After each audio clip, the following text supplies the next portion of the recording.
Welcome back to the Fourth Way Podcast.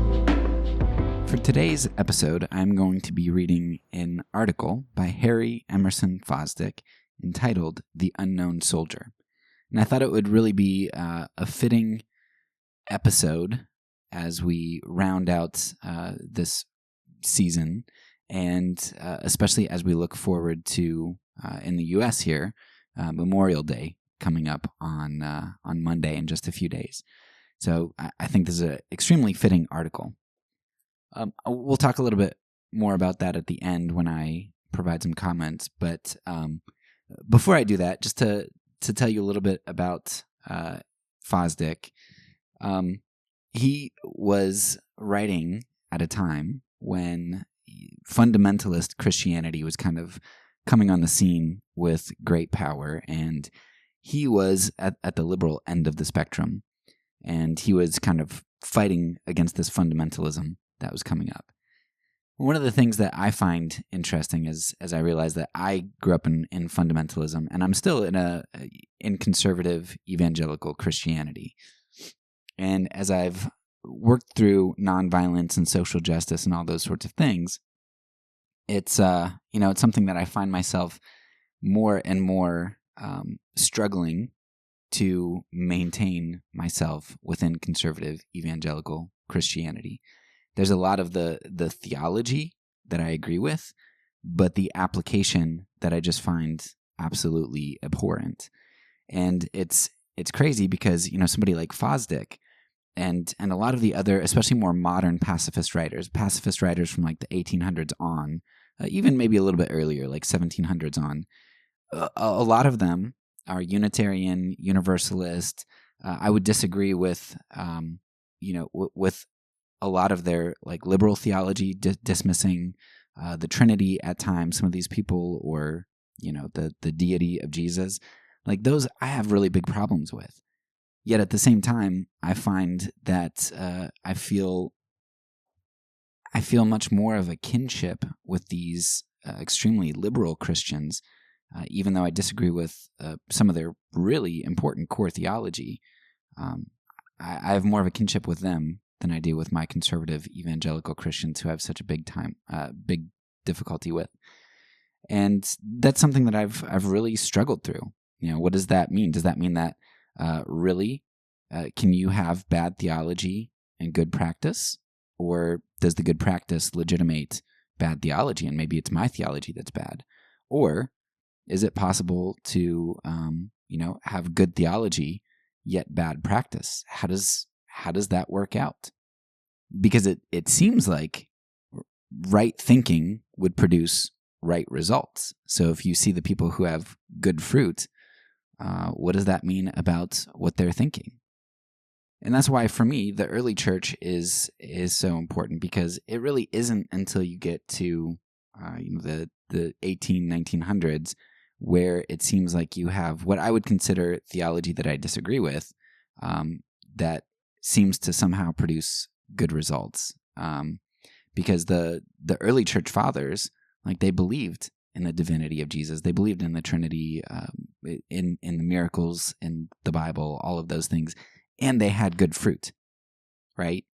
So even though I read people like Fosdick and some of the others that I've read here, like Balu and things, who might have a more liberal theology, I still maintain to a relatively conservative theology, and that is because that's grounded in some of the much older writings of the early church.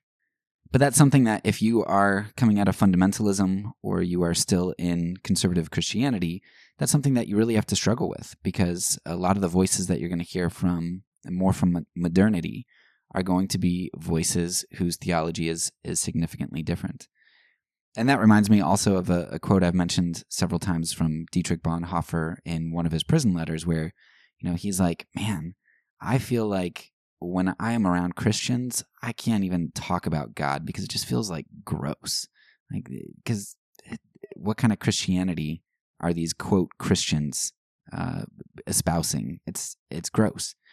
He says, but like sometimes when I'm around non-Christians, when I'm around atheists, he's like, I feel like I can actually talk a little bit about God, because because I have more of a kinship with these non-Christians, these people who are openly non-Christian. And that's how I feel a lot of times. Like, you've got this cultural Christianity, you've got this Christendom where, sure, people espouse a certain theology with their mouths, but it's, dead branches, dead fruit, no fruit, bad fruit, all of those things. And that's a big struggle. So hopefully if you're kind of going through the same sort of thing, you can work through that. And I would encourage you to go deeper than the 1800s. I'd encourage you to go much earlier. Ante-Nicene is a great place to go. Not that they're perfect, but you've got a very broad range of theologies that go along with the practice of Christian nonviolence. So sorry for that long introduction, but hopefully that helps some people out. All right, without further ado, let's get into the unknown soldier. It was an interesting idea to deposit the body of an unrecognized soldier in the national memorial of the greatest war, and yet, when one stops to think of it, how strange it is. Yesterday, in Rome, Paris, London, Washington, and how many capitals beside, the most stirring military pageantry, decked with flags and exultant with music, centered about the bodies of unknown soldiers. That is strange. So this is the outcome of Western civilization, which for nearly 2,000 years has worshipped Christ, and in which democracy and science have had their widest opportunity, that the whole nation pauses, its acclamations rise, its colorful pageantry centers, its patriotic oratory flourishes around the unrecognizable body of the soldier blown to bits on the battlefield. That is strange. It was the warlords themselves who picked him out as the symbol of war. So be it.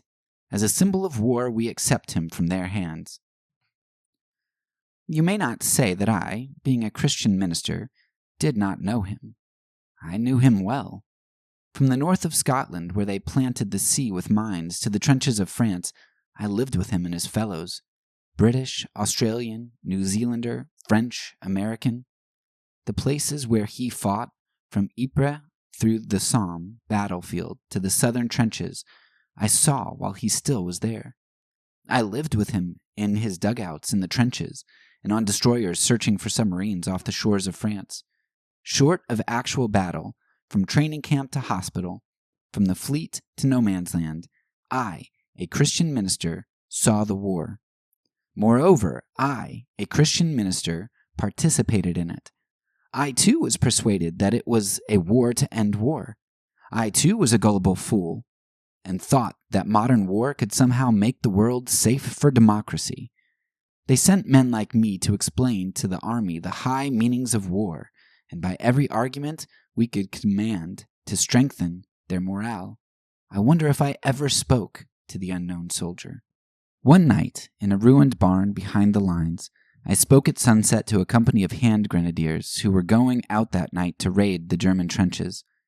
They told me that, on the average, no more than half a company came back from a raid, and I, a minister of Christ, tried to nerve them for their suicidal and murderous endeavor. I wonder if the unknown soldier was in the barn that night. Once, in a dugout, which in other days had been a French wine cellar, I bade Godspeed at 2 a.m. to a detail of men going out on patrol in no man's land. They were a fine company of American boys, fresh from home. I recall that, huddled in the dark, underground chamber, they sang, "Lead kindly, light, amid the encircling gloom, lead thou me on. The night is dark and I am far from home, lead thou me on." Then, with my admonitions in their ears, they went down from the second to the first-line trenches, and so out to no man's land. I wonder if the unknown soldier was in that dugout. You here this morning may listen to the rest of the sermon or not, as you please. It makes much less difference to me than usual what you do or think. I have an account to settle in this pulpit today between my soul and the unknown soldier. He is not so utterly unknown as we sometimes think. Of one thing we can be certain: he was sound of mind and body. We made sure of that. All primitive gods who demanded bloody sacrifices on their altars insisted that the animals should be of the best, without mar or hurt. Turn to the Old Testament and you find it written there, Whether male or female, he shall offer it without blemish before Jehovah. The God of war still maintains the old demand. These men to be sacrificed upon his altars were sound and strong. Once there might have been guessing about that. Not now. Now we have medical science which tests the prospective soldier's body. Now we have psychiatry which tests his mind. We use them both to make sure that these sacrifices for the God of war were without blemish. Of all insane and suicidal procedures, can you imagine anything madder than this? That all the nations should pick out their best, use their scientific skill to make certain that they are the best, and then in one mighty holocaust offer 10 million of them on the battlefields of one war. I have an account to settle between my soul and the unknown soldier. I deceived him. I deceived myself first, unwittingly, and then I deceived him, assuring him that good consequence could come out of that. As a matter of hard-headed, biological fact, what good can come out of that? Mad civilization, you cannot sacrifice on bloody altars the best of your breed and expect anything to compensate for that loss. Of another thing we may be fairly sure concerning the unknown soldier, that he was a conscript. He may have been a volunteer, but on an actuarial average, he probably was a conscript. The long arm of the nation reached into his home, touched him on the shoulder, saying, "You must go to France and fight." If someone asks why in this land of the free conscription was used, the answer is, of course, that it was necessary if we were to win the war. Certainly it was. And that reveals something terrific about modern war. We cannot get soldiers, not enough of them, not the right kind of them, without forcing them. When a nation goes to war now, the entire nation must go. That means that the youth of the nation must be compelled, coerced, conscripted to fight. When you stand in Arlington before the tombs of the unknown soldier, on some occasion, let us say when the panoply of military glory decks it with music and color, are you thrilled? I am not. Not anymore. I see there a memorial of one of the saddest things in American history, from the continued repetition of which may God deliver us, the conscripted boy. He was a son, the hope of the family, and the nation coerced him. He was, perchance, a lover, and the deepest emotion of his life was not desire for military glory, or hatred of another country, or any other idiotic thing like that, but love of a girl, and hope of a home. He was, maybe, a husband and a father, and already by that slow and beautiful gradation which all fathers know, he had felt the deep ambitions of his heart being transferred from himself to his children, and the nation coerced him. I am not blaming him. He was conscripted. I am not blaming the nation. It never could have won the war without conscription. I am simply saying that is modern war, not by accident, but by necessity, and with every repetition that will be more and more the attribute of war. Last time they coerced our sons. Next time, of course, they will coerce our daughters. And in any future war, they will absolutely conscript all property. Old-fashioned Americans, born out of the long tradition of liberty, some of us have trouble with these new coercions used as shortcuts to get things done. But nothing else compares with this inevitable, universal, national conscription in time of war. Repeated once or twice more, it will end everything in this nation that remotely approaches liberty. If I blame anybody about this matter, it is men like myself who ought to have known better. We went out to the army and explained to these valiant men what a resplendent future they were preparing for their children by their heroic sacrifice. Oh, unknown soldier, however can I make that right with you?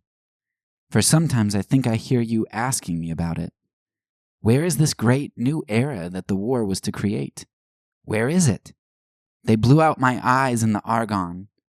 Is it because of that now from Arlington I strain them vainly to see the great gains of the war? If I could see the prosperity, plenty, and peace of my children for which this mangled body was laid down. My friends, sometimes I do not want to believe in immortality. Sometimes I hope that the unknown soldier will never know. Many of you here knew these men better, you may think, than I knew them, and already you may be relieving my presentation of the case by another picture. Probably, you say, the unknown soldier enjoyed soldiering and had a thrilling time in France. The Great War, you say, was the most exciting episode of our time. Some of us found in it emotional release unknown before or since. We escaped from ourselves. We were carried out of ourselves. Multitudes were picked up from the dull routine, lifted out of the drudgery of common days with which they were infinitely bored, and plunged into an exciting adventure, which they remember yet as the most thrilling episode of their careers. Indeed, you say, how could martial music be so stirring and martial poetry so exultant if there were not at the heart of the war a lyric glory? Even in the churches you sing, "Onward, Christian soldiers, marching as to war." You, too, when you wish to express or arouse ardor and courage, use war's symbolism. The unknown soldier, sound in mind and body, yes. The unknown soldier, a conscript, probably. But be fair and add that the unknown soldier had a thrilling time in France. To be sure, he may have had. Listen to this from a wounded American after a battle. "We went over the parapet at 5 o'clock and I was not hit till 9. They were the greatest 4 hours of my life." Quite so, only let me talk to you a moment about that. That was the first time he went over the parapet. Anything risky, dangerous, tried for the first time, well handled, and now escaped from, is thrilling to an excitable and courageous soul. What about the second time, the third time, and the fourth? What about the dreadful times between, the long, drawn-out, monotonous, dreary, muddy barrenness of war, concerning which one who knows said, 9/10 of war is waiting?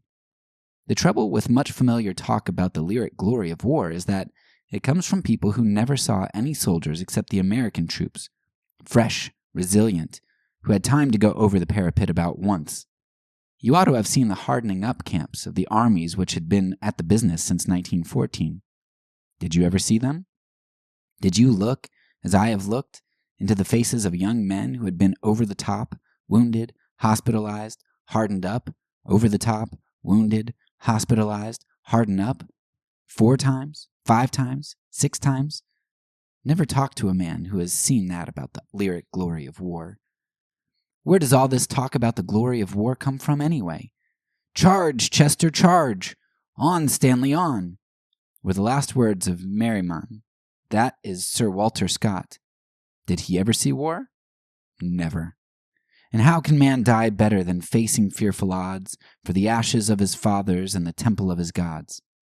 That is Macaulay. Did he ever see war? He was never near one. "Stormed at with shot and shell, boldly they rode and well, into the jaws of death, into the mouth of hell, rode the 600. That is Tennyson. Did he ever see war? I should say not. There is where the glory of war comes from. We have heard very little about it from the real soldiers of this last war. We have had from them the appalling opposite. They say what George Washington said, "It is a plague of mankind." The glory of war comes from poets, preachers, orators, and the writers of martial music, statesmen preparing flowery proclamations for the people who dress up war for other men to fight. They do not go to the trenches. They do not go over the top again and again and again. Do you think that the unknown soldier would really believe in the lyric glory of war? I dare you. Go down to Arlington and tell him that now. Nevertheless, some may say that while war is a grim and murderous business with no glory in it in the end, and while the unknown soldier doubtless knew that well, we have the right in our imagination to make him the symbol of whatever was most idealistic and courageous in the men who went out to fight. Of course we have. Now let us do that. On the body of a French sergeant killed in battle was found a letter to his parents in which he said, "You know how I made the sacrifice of my life before leaving." So we think of our unknown soldier as an idealist, rising up in answer to a human call and making the sacrifice of his life before leaving. His country seemed to him like Christ himself, saying, "If any man would come after me, let him deny himself and take up his cross daily and follow me." Far from appealing to his worst, the war brought out his best, his loyalty, his courage, his venturesomeness. his care for the downtrodden, his capacity for self-sacrifice. The noblest qualities of his young manhood were aroused. He went out of France a flaming patriot, and in secret quoted Rupert Brooke to his own soul. If I should die, think only this of me, that there's some corner of a foreign field that is forever England. There, you say, is the unknown soldier. Yes, indeed. Did you suppose I never had met him? I talked with him many a time. When the words that I would speak about war were blistering fury on my lips, and the encouragement I gave to war is a deep self-condemnation in my heart, it is of him that I think. For I watched the war lay its hands on these strongest, loveliest things in men, and use the noblest attributes of the human spirit for what ungodly deeds. Is there anything more infernal than this? To take the best that is in a man and use it to do what war does? This is the ultimate description of war. It is the prostitution of the noblest powers of the human soul to the most dastardly deeds, the most abysmal cruelties of which our human nature is capable. That is war. Granted, then, that the unknown soldier should be to us a symbol of everything most idealistic in a valiant warrior, I beg of you, be realistic, and follow through what war made the unknown soldier do with his idealism. Here is one eyewitness speaking. Last night at an officer's mess there was great laughter at the story of one of our men who had spent his last cartridge in defending an attack. "Hand me down your spade, Mike," he said, and as 6 Germans came one by one round the end of a traverse, he split each man's skull open with a deadly blow. The war made an unknown soldier do that with his idealism.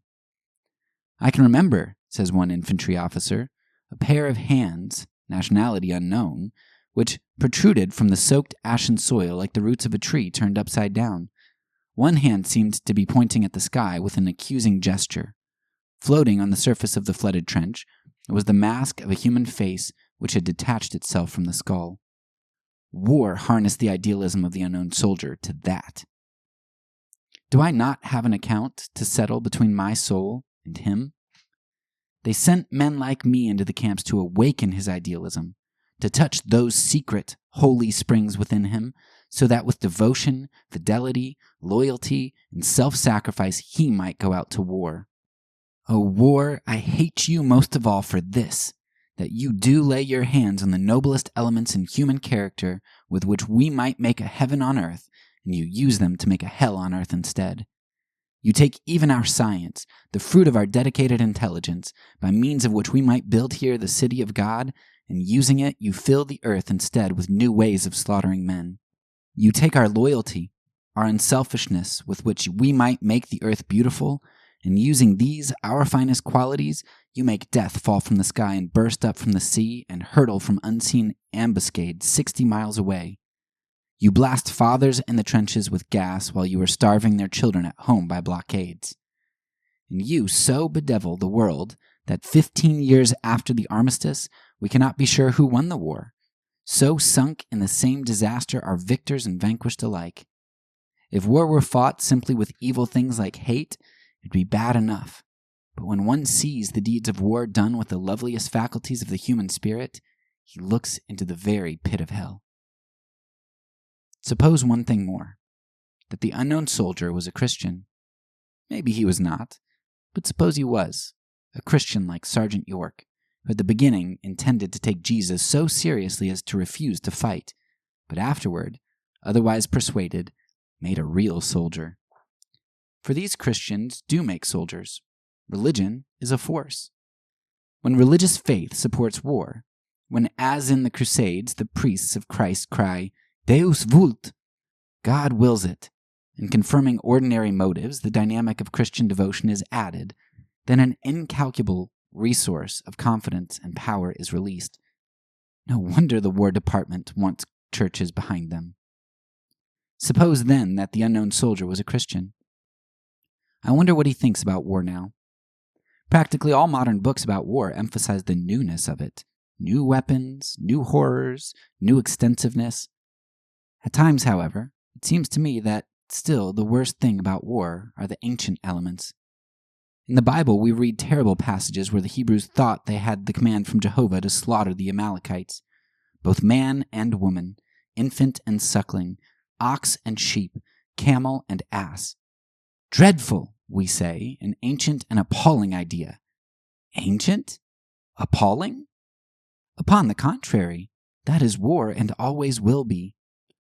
A military order issued in our generation by an American general in the Philippines and publicly acknowledged by his council afterwards in military court commanded his soldiers to burn and kill, to exterminate all capable of bearing arms, and to make the island of Samar a howling wilderness.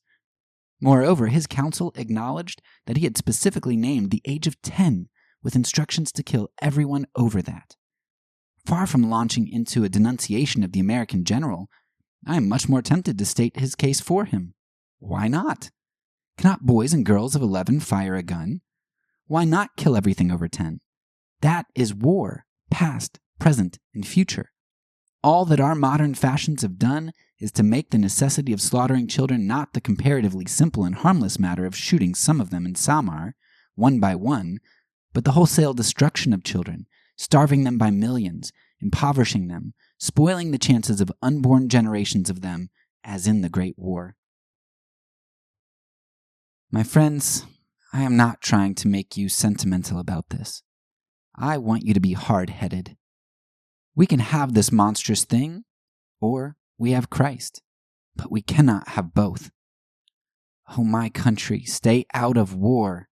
Cooperate with the nations in every movement that has any hope for peace.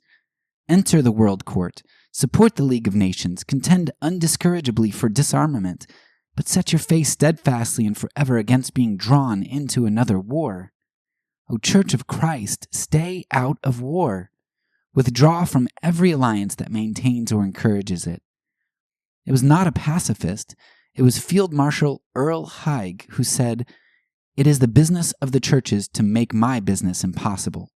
And oh, my soul, stay out of war."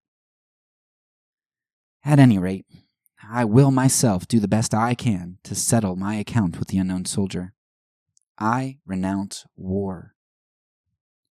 I renounce war because of what it does to our own men. I have watched them coming gassed from the front-line trenches.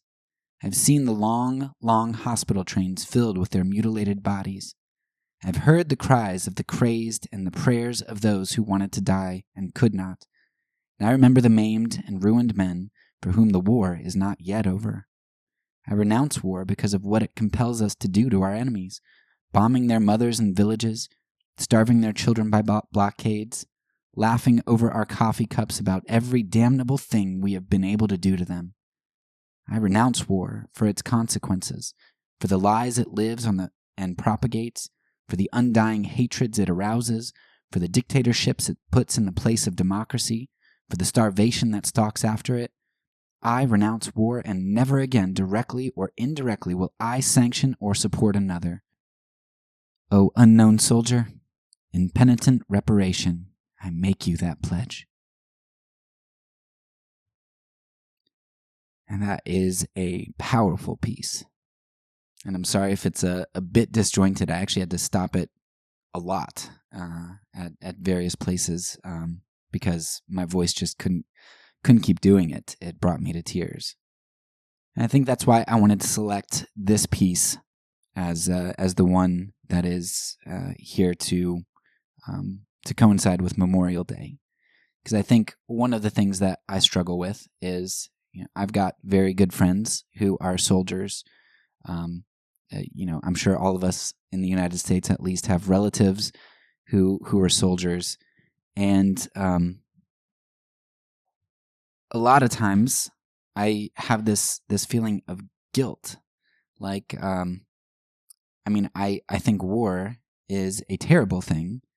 And I think that Christians should embrace nonviolence. But I also recognize that we have been conditioned by society, by parents, by schools, by all sorts of things, by our nation, by pastors, to value war. And so I understand why people are soldiers. I understand. And there's this really deep conflict within myself where I value these people and I value the values, which Fosdick kind of highlights throughout, right? These values of courage and honor and sacrifice. And I recognize that those things exist in these people. Yet at the same time, I recognize the horror and the sin and the evil of war and being willing to kill other people and all of that sort of thing. And so this piece is largely Fosdick, who is he's repenting to soldiers. So he's upholding nonviolence and pacifism, but he's doing it by honoring a soldier and saying that he was complicit in creating the unknown soldier. He was complicit in sending people off to war. And so it's a really just a beautiful thing where Fosdick is not being judgmental about individuals or soldiers per se, but he's judging himself and his own participation, and he's making a vow that he will not uphold such a system. And so I think it's just a beautiful balance of presenting the nonviolent case through the horrors of war and unmasking what war truly is, while at the same time doing it in a way that is honoring those who have been seduced into such a position of being a soldier and killing other people and all that sort of thing. So on Memorial Day, and in honor of Memorial Day, we really can, as pacifists, honor the lives of those lost. Not only the lives of our countrymen and women, but the lives of those our countrymen and women have killed. And we can recognize how people are drawn into those sorts of things and the just the sin and the deception in the human heart. And then we ourselves can repent of the ways that we have contributed to that. And we ourselves can vow, as Fosdick did, that we will not participate in that.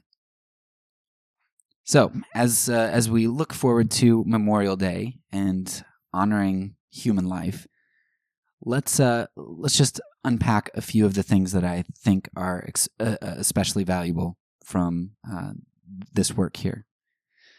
First of all, there's this strand that I would say it reminds me very much of thinking back to my propaganda season and the one with McNamara's Folly and conscripting lower IQ individuals and practices of not conscription but recruitment. Right? I think of this idea of the war pigs. If you don't know that song, you should go look it up. But it's a great song, right? This song about war pigs. Like you've got these regular everyday soldiers who are seduced by propaganda, by, hey, we'll pay for your college, by, you're poor. Well, hey, guess what? The army will offer you a job. And they're seduced, a lot of people, by all of these sorts of things, getting to shoot big guns, getting to drive tanks, whatever it is. Like, there are lots of reasons to desire to join the U.S. military. But who's really running the military? Who's running this show? Who's benefiting from the propaganda? Well, the military-industrial complex, right? Fosdick identifies a number of people, right, where he says, like ministers, churches, politicians, poets, right? All of these people who are, and he cites a number of poets who write these fantastic poems about the glory of war. And he's like, they were never in war. And especially if you look at, there's plenty of World War I poetry, especially, where you've got guys who are just detailing the horrors of war. And if you go to YouTube, you can see the shell shock and all kinds of things that these guys are going through. If they were there for any extended time, a lot of them are not writing this lyric poetry that's just beautiful about war, but they're unmasking the horrors of it. I'm sure you've got psychopaths like Patton who write this like war horror stuff, like where greasing the treads of their tanks with the enemy intestines and stuff, right? And Patton, certainly he was in battle, but his battle was a lot different, which is what Fosdick is pointing out about a lot of these people. It's like, okay, maybe they went over the trenches once, but they weren't really face to face with it. They weren't really in danger of it. So there's a large element of propaganda that's in here from Fosdick, and he recognizes that he himself was used as a propagandist. Like, he was there, his job as a chaplain was essentially to get the guys to go out and fight, like to give them that little last bit of courage, to affirm that these ideals everybody was cramming down their throat were true, that their sacrifice was valuable, which was especially laughable in World War I. I mean, people just going over the trenches for no reason. And you could argue that maybe that was unique to World War I, and the sacrifice of life is more meaningful in some of these other wars, but still, like, by and large, it's just meaninglessness, which is what Fosdick is pointing out. I mean, the U.S. just got off fairly recently of a 20-year engagement in Afghanistan. For what? Nothing, right? Meaningless. So many of these wars are absolutely meaningless and just maybe inconsequential, but even if they are consequential, just so costly. Like, are they really worth it? But we have to believe that they are worth it. And we have to have things like Memorial Day and Veterans Day, which is just a load of propaganda. Again, if you go back to our season on propaganda, that we have a season for Veterans Day, which was actually used to be Armistice Day, right? Day of Peace, which before that was a religious feast for Saint Martin of Tours, who was a pacifist. Like, he laid down his sword and refused to fight because he said, God, I'm a Christian. I can't fight. And so we kind of we hijacked Martin of Tours' feast day, which is a day of peace, and we've turned it into Veterans Day. So reading this piece by Fosdick and just looking at the ways he describes propaganda, and then looking at how he views this as like a systemic sort of thing, right? He is a preacher. The institution of the church was a part of it. The institution of government, the institution of media, if you want to consider, like the poets and stuff, but certainly today, because Fosdick wrote this, I guess, like 15 years after World War I.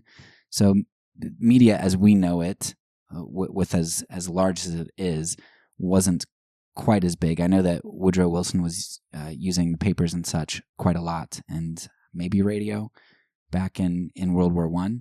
But certainly today, Fosdick would include the media in this. And he gives you a great look at how the system is run. And so the big critique isn't of the individual soldier, even though the soldiers make individual choices. It's a critique of the system that runs the show and the systemic injustice. And sometimes people are like, well, yeah, but what can we do about that? Nothing. Like, you can't go and fix the system, but you can do what Fosdick does, right? You as an individual can make your choice, and you can step away from the system, and you can refuse participation with the system. And it's only when many individuals make that choice on an individual basis that all of a sudden change is affected. If you focus on affecting the whole system all at once, it doesn't work, and it kind of helps you to avoid culpability and responsibility, because you just throw up your hands and say, well, what can I do? It's like, well, you yourself choose to do the right thing. So Fosdick, I mean, there's so much going on here just in this regard, and propaganda and systemic injustice and all of that. You should grab this piece and mull it over, read it through a few times. One of the other aspects I really liked about this work was Fosdick fairly early on talked about the unblemished sacrifice of the youth. And it was beautiful imagery that he used, but terrible, right? And that's something I would strongly recommend. A piece by Stanley Hauerwas, I'll try to link it in the show notes. I think it's called The Sacrifice of War and the Sacrifice of Christ.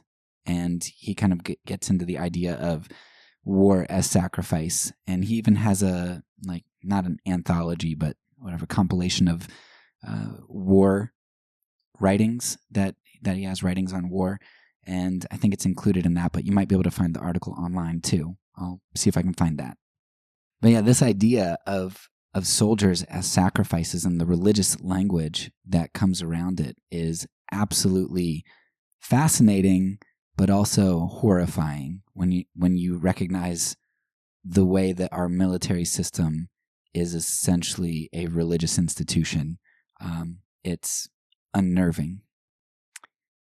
Another thing that I thought was a bit interesting, he talks a little bit about conscription and freedoms. The position that he takes there on freedom, you'd think that almost that he was like a conservative, right? Not a liberal, because he's like, hey, they're going to do this, and then they're going to do that, and then they're going to do this. But he's recognizing that more and more freedoms will get taken away. And this is something interesting that it doesn't seem like it worked out that way. They did conscript for World War II, I believe, and Vietnam, but after that, there hasn't been conscription for like 50-ish years. I don't think, not that I can remember. Of course, we also haven't been in big wars. Sure, conscription would come back. I mean, 18-year-old boys, at least men, have to register here at the post office as able fighters or whatever. And I don't remember, but I know they were at least talking about making women do that too, or at least maybe making it optional. I don't know if anything ever passed, but they've at least been talking about adding women to the conscription queue. And so certainly they are talking about that in case they would ever need to draw from that. And surely, if we got into a huge war here in the U.S., surely they would start conscripting women. Like, I can't imagine that they wouldn't nowadays. So we haven't seen this come to fruition yet, but right, Fosdick, I think, was right here. And particularly interesting, he said that they're going to start conscripting our daughters. Like, he foresaw that. And in World War II, they didn't conscript women, but notice what happened. I don't know how much women joined the workforce in World War I and factories and things, but like World War II, there was a huge campaign to like get women to go out and support their country and work in the factories and stuff. There were lots of nurses and things too, who I know that there were women who were killed on the front line, maybe not front lines, but like on ships and things, wherever, in hospital stations. There were women killed in World War II who were in the army or whatnot, but there were lots and lots of women who started to join the endeavor, the war endeavor, in a more direct way in World War II. And so that's something interesting that Fosdick kind of predicted.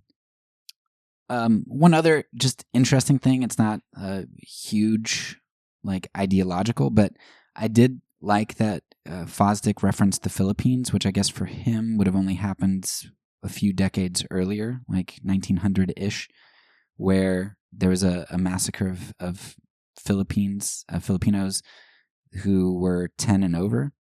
And so it's just something that most people don't know in the U.S. today. And again, we referenced that in our episode on Haiti in our propaganda season, just about the dehumanization that the army used, even for like they had this song, right? If you're a Christian and you grew up in evangelical Christianity, you probably know the song, "Jesus loves the little children, all the children of the world, red and yellow, black and white, they are precious in his sight." Well, they used that same tune, and they had a terrible one in the Philippines, damn the Filipinos, cross-eyed kakiak ladrones, something, right? Civilize them with a Craig, essentially, like basically bayonet them. They've got this song that U.S. soldiers are singing while they're massacring Filipinos. And there's so much to U.S. history that is just kind of put to the side that nobody references, nobody knows about. And I like that Fosdick here references the Philippines. Finally, I want to hit on this last ideological aspect that Fosdick nails that I think is so important and is really helpful for me. But towards the end, the last third of the work, Fosdick talks about how, soldiers sacrifice, soldiers have honor, soldiers have courage, all of these things. And he talks about how the damnedest thing about war, the thing that makes it most like hell, isn't that there's hatred in war, isn't that there's terror and horrible things in war.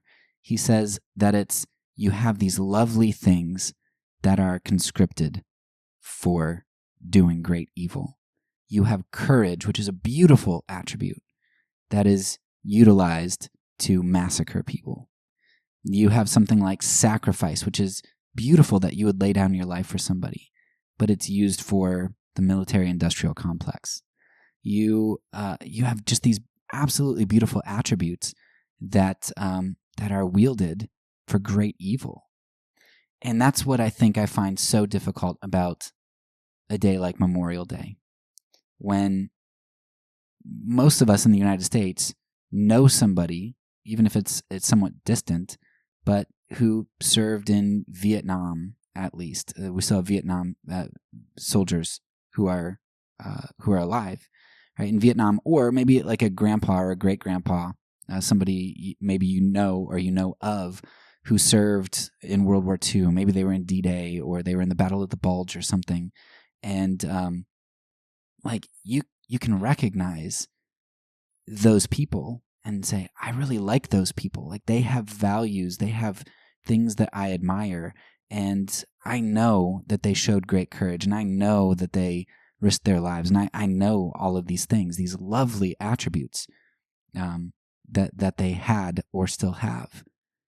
And so when you get to a Memorial Day as a pacifist, to think about, like, I do recognize these beautiful, wonderful things, and I want to, yet at the same time, I don't like war. It's evil. It's hell. Like, you've got these two competing ideas in your mind. And what Fosdick does here is he's like, yes, soldiers display these beautiful, wonderful attributes.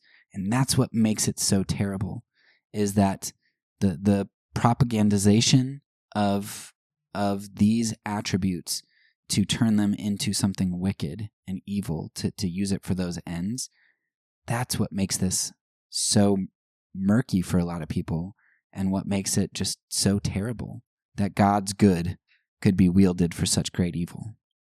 So an embrace of nonviolence is not failing to recognize the beautiful attributes that many soldiers have shown and continue to show. What pacifism and nonviolence is it's saying, hey, we need to take those attributes and we need to detach them from the systemic injustice, the systemic violence, and we need to use them to, as Fosdick said, create the city of God on earth, to work for shalom, to work for peace, to create the kingdom of God. Jesus brought it, and we're establishing it now. At least Christians in the church ought to be. But instead, so often, as Fosdick recognized, the church is actually the mouthpiece for the devil. The church is the mouthpiece for systemic injustice. It's the mouthpiece for the beast, for government.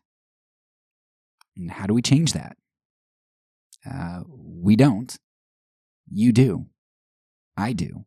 As individuals, we make the choice to do what is right.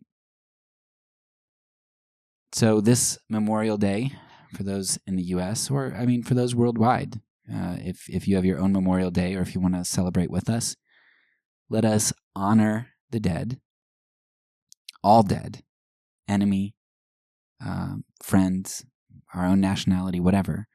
Honor the human life that was lost in war, in terrible, horrible, evil war. Praise the beautiful attributes that soldiers have displayed, and refuse to condone the evil that is war. But I'll warn you, don't expect that people will understand that, because a propagandized society, as we saw in our season on propaganda, is a polarized society. They don't understand nuance. If you're not with them, you're for them. And so if you denounce war and what soldiers have done, while praising the attributes that soldiers have displayed and honoring the dead, including enemy dead, people won't get that. They won't understand that. And hopefully that sparks some questions and interest and with people, and you can have a discussion.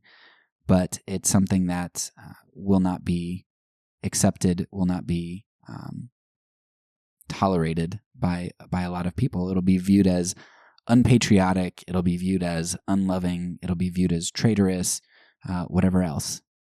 But if you are a Christian, our allegiance is to Christ alone, and Christ calls all humanity to himself, not just Americans.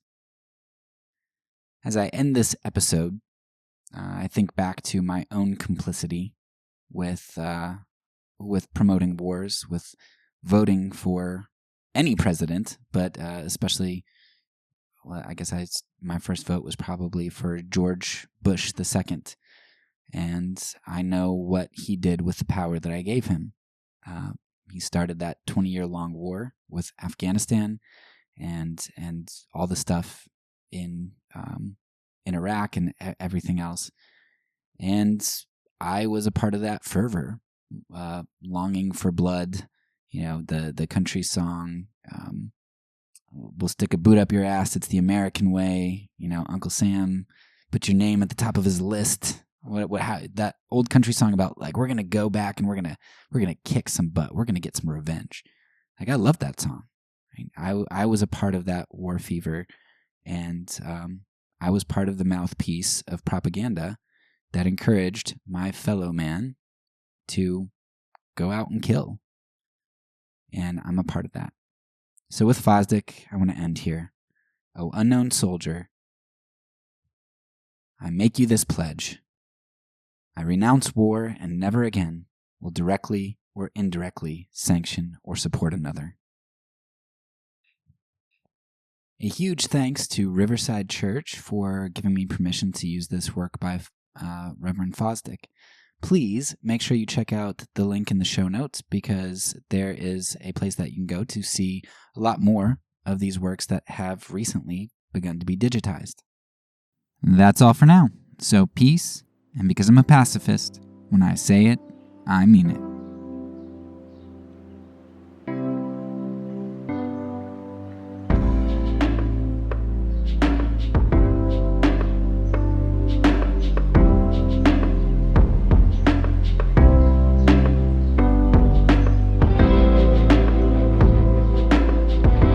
This podcast is a part of the Kingdom Outpost Network. Please check out the links below to find other great podcasts and content related to nonviolence and kingdom living.